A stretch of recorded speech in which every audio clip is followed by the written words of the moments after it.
அல்லாஹ் என்னை நேர்வழி மற்றும் ஞானத்துடன் அனுப்பியதற்கு உதாரணமாவது நிலத்தில் விழுந்த பெரும் மழை போன்றதான். என்ன அல்லாஹ் அனுப்புனா அதோடைய எக்ஸாம்பிள் என்ன தெரியுமா? பூமியில விழுவுற ஒரு பெரிய ஒரு மழை போன்றது, பெரிய மழை. அவற்றில் சில நிலங்கள் நீரை ஏற்று ஏராளமான புற்களையும் செடி கொடிகளையும் முளைக்க செய்தன. நல்ல நிலம் என்ன பண்ணிருச்சு?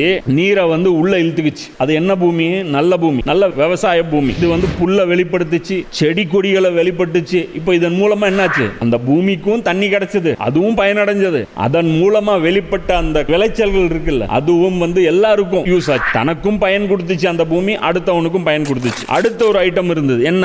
தண்ணீரை தேக்கி வைத்துக் கொள்ளும் தரிசு நிலங்களாகும். அதனை இறைவன் மற்ற மக்களுக்கு பயன்பட செய்தான். அதனை மக்கள் அறிந்தினர், கால்நடைகளுக்கும் புகட்டினர், விவசாயமும் செய்தனர். தேக்கி வைத்துக் கொள்ளும் தரிசு நிலம் என்னன்னா ஒரு ஏரி, குளம், குட்டை. ஏரி குளம்லாம் இருக்குல்ல, அதனால அந்த குளத்துக்கு ஏதாவது பெனிஃபிட் இருக்கா? ஒன்றும் கிடையாது, சும்மா தண்ணி நிற்கும், அதில் விளையாது எதுவுமே. அதை வச்சு மற்றவன் யூஸ் பண்ணிக்குவோம். புரியுதா? இது ரெண்டாவது கேட்டகரி. இப்போ இதில் முஸ்லீம்லேயே இது 3 எக்ஸாம்பிள் வச்சுக்கணும். ஒன்று, தானும் பயனடைஞ்சுக்குவான் இஸ்லாத்தின் மூலமாக, மற்றவர்களுக்கும் பயன் தருவான். இது ரெண்டாவது என்ன?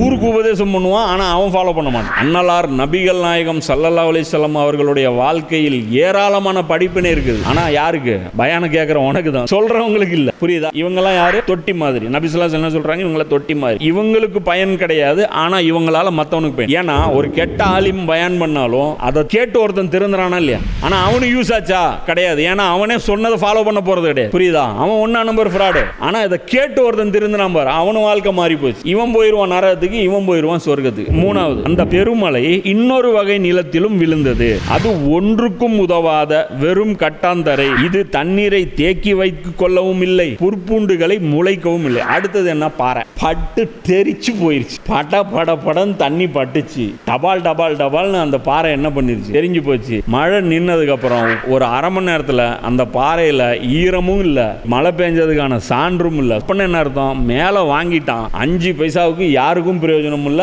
இவனுக்கும் பிரயோஜனம். இது 3 எக்ஸாம்பிள். இது நபி ஸல்லல்லாஹு அலைஹி வஸல்லம் சொல்றாங்க. இதுதான் அல்லாஹ்வின் மார்க்கத்தில் விளக்கம் பெற்று நான் கொண்டு வந்த தூதினால் பயனடைந்து கற்று தெரிந்து பிறருக்கு கற்றுக் கொடுத்தவர்க்கும், நான் கொண்டு வந்த தூதை ஏறிட்டு பாராமலும் நான் கொண்டு வந்த அல்லாஹ்வின் நேர்வழியை ஏற்றுக்கொள்ளாமலும் வாழ்கிறவனுக்கு உவமையாகும் என்று இறை தூதர் ஸல்லல்லாஹு அலைஹி வஸல்லம் அவர்கள் கூறினார்கள். இது புகாரில 79வது ஹதீஸ். புரியுதா? மனிதர்கள்ல 3 வகை இருக்காங்க. அப்ப நம்ம என்ன வகையில் இருக்கணும்? ஃபர்ஸ்ட் வகையில் இருக்கணும். நமக்கும் பிரயோஜனமாகணும் இஸ்லாம், நம்மளால மற்றவங்களுக்கும் பிரயோஜனமாகும்.